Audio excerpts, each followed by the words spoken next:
Hello everyone, welcome back to the programming world once again. So आज का हमारा question है, write a programming seat to check a number is perfect number और not. ठीक है, एक नंबर परफेक्ट है कि नहीं, उसके लिए हमें प्रोग्राम लिखना है। तो इससे पहले हमें यह जानना पड़ेगा what is a perfect number. एक परफेक्ट नंबर होता क्या है? एक नंबर का जितना भी डिवाइजर्स है, बात को ध्यान से सुनिए, एक नंबर का जितना भी डिवाइजर्स है, अगर उस उन सारे डिवाइजर्स का summation equals to that number होता है, then that is called a perfect number. And इसमें एक कंडीशन है कि एक्सेप्ट दैट पर्टिकुलर नंबर। क्यों एक्सेप्ट दैट पर्टिकुलर नंबर? क्योंकि every number is divisible by itself. आपको ये तो पता होगा, every number is divisible by itself. लेकिन परफेक्ट नंबर निकालने के लिए जो नंबर को हम एंटर किए होंगे, उस नंबर को एक्सक्लूड करना होगा at the time of summation. समझ में आ गया? अगर नहीं समझ रहे हो तो एग्जाम्पल से समझो। ठीक है, सो देखो, आपके स्क्रीन के ऊपर एग्जाम्पल में लिखा हूं। सिक्स एक परफेक्ट नंबर है। क्यों ये परफेक्ट नंबर है? सिक्स का जितना भी डिवाइजर्स है, वन इसका एक डिवाइजर है, टू इसका एक डिवाइजर है और थ्री इसका एक डिवाइजर है। इन सबका समेशन कितना आता है? सिक्स आता है। That's we can say that six is a perfect number. ठीक है, एक्सक्लूडिंग दैट नंबर, सिक्स को इसमें देखो, एडिशन के टाइम सिक्स को इसमें इंक्लूड नहीं किया गया है। सिक्स इटसेल्फ डिविजिबल होता है, every number is divisible by itself, लेकिन सिक्स को इसमें एक्सक्लूड किया गया है। ठीक है, तो इसी वजह से सिर्फ इनका डिवाइजर्स को ही एडिशन किया जाता है। वो डिवाइजर्स पॉजिटिव भी होना चाहिए, एक्सक्लूडिंग दैट नंबर। समझ में आ गया? और एक एग्जांपल देखो, 28। 28 is also a perfect number. इसका जितना भी डिवाइजर्स होता है, 1 2 4 7 एंड 14, सबका हमने एडिशन किया किया हुआ है। देखो, 1 + 2 + 4 + 7 + 14 इक्वल्स टू 28। तो समेशन, तो इसमें मैं क्या इंप्लाई कर सकता हूं? अगर आपका summation equals to that number होता है, अगर सब डिवाइजर्स का summation equals to that number होता है, then that is called perfect number. If not equals to that number, then that is not a perfect number. Simple सा logic है।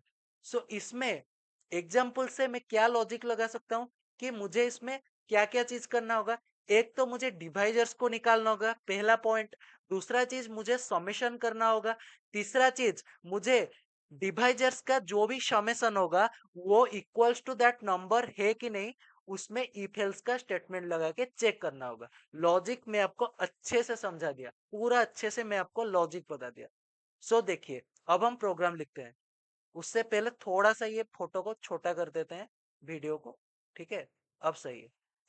देखो, सो लॉजिक या फिर प्रोग्राम लिखने से पहले मैं आपको बता दूं कि एंटर्ड नंबर हम किस तरह से प्रोग्राम लिखते हैं। एंटर्ड नंबर के लिए एक नंबर को लेते हैं, देन उसके लिए उसको एंटर करने के लिए उसका प्रोग्राम लिखते हैं।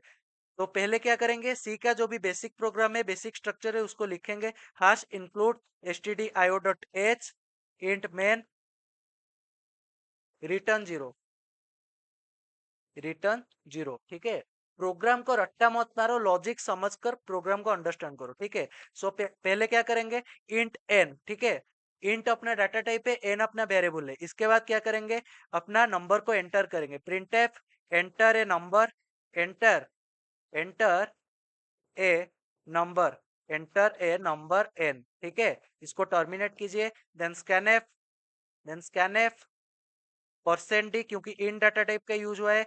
Then ampersand N. हो गया इतना काम।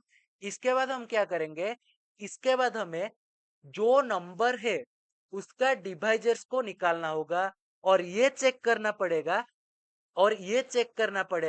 उसका addition equals to that number है कि नहीं। सो नंबर्स का डिवाइजर हम कैसे निकालेंगे, इसीलिए मैं क्या करूंगा, फॉर लूप का यूज करूंगा। देखिए, for int I equals to one. ठीक है, एक से मैं स्टार्ट करूंगा। ठीक है, क्योंकि एवरी नंबर एक से भी डिवाइड होता है। ठीक है, लेकिन एक्सक्लूड किसे करूंगा, जो भी नंबर हमारा एंटर किया जाएगा, उस नंबर को मुझे एक्सक्लूड करना होगा। ठीक है, मैं पहले से ही आपको बता चुका हूं कि उस नंबर को हमें एक्सक्लूड करना होगा। हमें ये पता है कि every number is divisible by itself, but perfect number में हमें उस नंबर को एक्सक्लूड करना होगा। तो मैं पहले क्या किया, इंट आई इक्वल्स टू 1, आई को मैं 1 से इनिशिएट कर दिया। इसके बाद क्या करूंगा, I less than equals to N, नहीं, आई लेस देन एन, ठीक है, क्योंकि हमें एन को एक्सक्लूड करना है। इसके बाद क्या करेंगे, updation, initialization, condition and updation. इसके बाद देखिए, अच्छे से देखिए, इफ,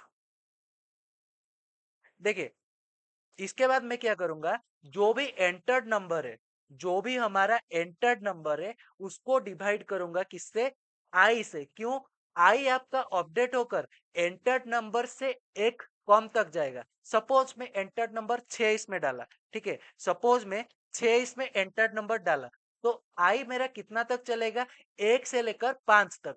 तो अब मैं कंडीशन में क्या लिखूंगा, इफ एन मतलब 6 मॉड्यूलो आई, आई मतलब 6 modulo 1, 6 modulo 2, 6 modulo 3, 6 modulo 4, 6 modulo 5, अगर इसमें वो डिवाइड होता है, देन मैं इसको एक वेरिएबल सॉम नामक एक वेरिएबल लेकर उसको ऐड करूंगा। देखिए समझिए, एक वेरिएबल लेते हैं, int sum equals to 0, int sum equals to 0, sum नामक एक वेरिएबल में कंसीडर किया, उसको 0 किया, क्योंकि ये नंबर्स का देखिए सॉम हो रहा है, सबका एडिशन हो रहा है ना, इसी वजह से मैं सॉम नामक वेरिएबल ले गया। ठीक है, अब मैं जो लिखूंगा इंपॉर्टेंट है, देखो, if N modulo I equals to 0, समझिए, एन अपना एंटर्ड नंबर है, सपोज हम 6 को एंटर किए हैं, देन आई कितना होगा, 6 अगर एन के अंदर आएगा, 6 अगर अपना एंटर्ड नंबर है, तो आई कितना होगा, आई होगा 1 से 5 तक, क्योंकि आई इक्वल्स टू 1 अपडेट हुआ है, देन अपडेट होकर ये 5 तक चलेगा, क्योंकि I less than N, not less than equals to, ठीक है। तो इसके बाद क्या करेंगे, sum equals to sum plus I, हो गया, अपना प्रोग्राम ऑलमोस्ट खत्म है, पूरा खत्म है, ठीक है। थोड़ा सा ब्रैकेट सही कर देते हैं, क्योंकि ये कर्ली ब्रैकेट होता है, ठीक है। देखो, देखो, सॉम इक्वल्स टू सॉम प्लस आई, समझा देता हूँ ये लूप में क्या किया हूँ। सपोज मैं 6 को एंटर किया हूँ इस लूप के अंदर, ठीक है, एन का वैल्यू अगर मैं यूजर के द्वारा 6 इसमें डाला हूँ, तो आई अपना 1 से लेकर 5 तक चलेगा, क्योंकि आई इक्वल्स टू 1 और आई लेस देन 5, ठीक है। इसके बाद इधर क्या होगा, इधर पहले क्या होगा, 6 मॉड्यूलो 1 होगा, ठीक है, आई अपना 1 से स्टार्टिंग हुआ है, या फिर इनिशियलाइजेशन हुआ है आई का वैल्यू, ठीक है। 6 मॉड्यूलो 1 होगा, अगर 6 1 से डिविजिबल है कि नहीं, यस, 6 इज डिविजिबल बाय 1, तो इसके बाद क्या होगा, सॉम इक्वल्स टू सॉम प्लस आई, अपना सॉम का इनिशिएशन 0 से हुआ है, ठीक है, तो सॉम मतलब 0 प्लस आई का वैल्यू कितना होगा, इधर इधर आई का वैल्यू कितना होगा, आई इक्वल्स टू 1, ठीक है, तो इसमें 0 प्लस 1 इक्वल्स टू 1, तो सॉम के अंदर कितना आएगा, 1 आ जाएगा। फिर से लूप चलेगा, ठीक है, आई अब कितना होगा, आई प्लस प्लस होकर अपडेट होकर आई अपना 2 हो जाएगा, तो 6 मॉड्यूलो 2, 6 क्या 2 से डिविजिबल है, यस, 6 अपना 2 से डिविजिबल है, तो आई इधर कितना होगा, 2 होगा, ठीक है। 6 अपना 2 से डिविजिबल है, अगर ये डिविजिबल है तो ये इफ के अंदर आएगा, तो जब ये अंदर आएगा तो कितना होगा, देखो हमारा सॉम अभी 1 था, तो अब हमारा सॉम अपडेट होकर कितना होगा, सॉम 1 है, तो 1 प्लस आई अपना 2 है, 1 प्लस 2 इक्वल्स टू 3। इसके बाद फिर से लूप चलेगा, आई 1 हुआ था, आई 2 हुआ था, अब आई अपडेट होकर आई प्लस प्लस होकर 3 हो जाएगा, ठीक है। सो अब हमारा आई इक्वल्स टू 3, और ये चेक होगा, एन मॉड्यूलो आई क्या अपना 6 3 से डिविजिबल है, ये 6 अपना 3 से डिविजिबल है, अगर ये डिविजिबल है तो इफ के अंदर जाएगा। तो इसके बाद क्या होगा, सम सम में हमारा कितना था, सम में हमारा 3 था, और आई अपना है 3, सो 3 प्लस 3 इक्वल्स टू 6। इसके बाद 4 के लिए चेक होगा, क्योंकि आई प्लस प्लस हो जाएगा, 3 प्लस 1 इक्वल्स टू 4, और जब ये 4 के लिए चेक होगा, एन मॉड्यूलो आई क्या हमारा 6 4 से डिवाइड है, 6 4 से डिवाइड है, नहीं, तो इसी वजह से क्या होगा, सॉम इक्वल्स टू सॉम प्लस आई नहीं होगा। इसके बाद 5 के लिए होगा, 5 भी 6 से डिवाइड नहीं होगा, 6 के लिए होगा, नहीं, अपना क्या ये 6 के लिए होगा? नहीं होगा, क्योंकि कंडीशन अपना कितना तक गया है? 5 तक गया है। इसके बाद ये क्या होगा? लूप के अंदर से ये बाहर को चला जाएगा। खत्म अपना प्रोग्राम। अब मैं क्या करूंगा?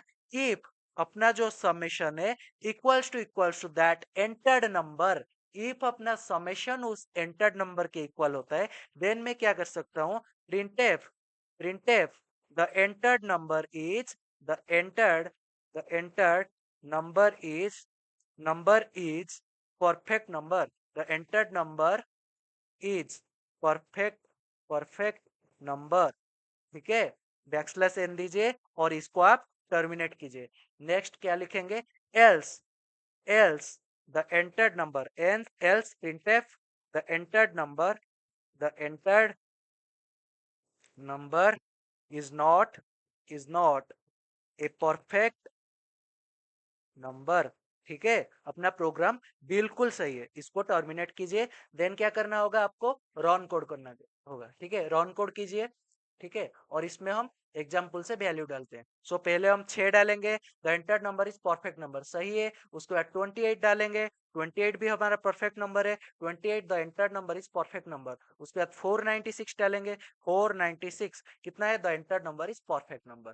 तो ये अपना प्रोग्राम बिल्कुल सही है। ठीक है, तो अगर इस प्रोग्राम में आपको कहीं पर भी कोई भी स्टेप में थोड़ा सा भी डाउट आ गया, तो मुझे आप कमेंट सेक्शन में बता सकते हो। ठीक है, और इससे अगर आपके पास कुछ बेटर प्रोग्राम है, मतलब कुछ बेटर आपका कोड ऑप्टिमाइज्ड है, अच्छा कोड है, तो मुझे आप ईमेल में लिख सकते हो वो प्रोग्राम, या फिर कमेंट सेक्शन में लिख सकते हो। तो thank you all for watching my video. Have a nice day to all. Good bye.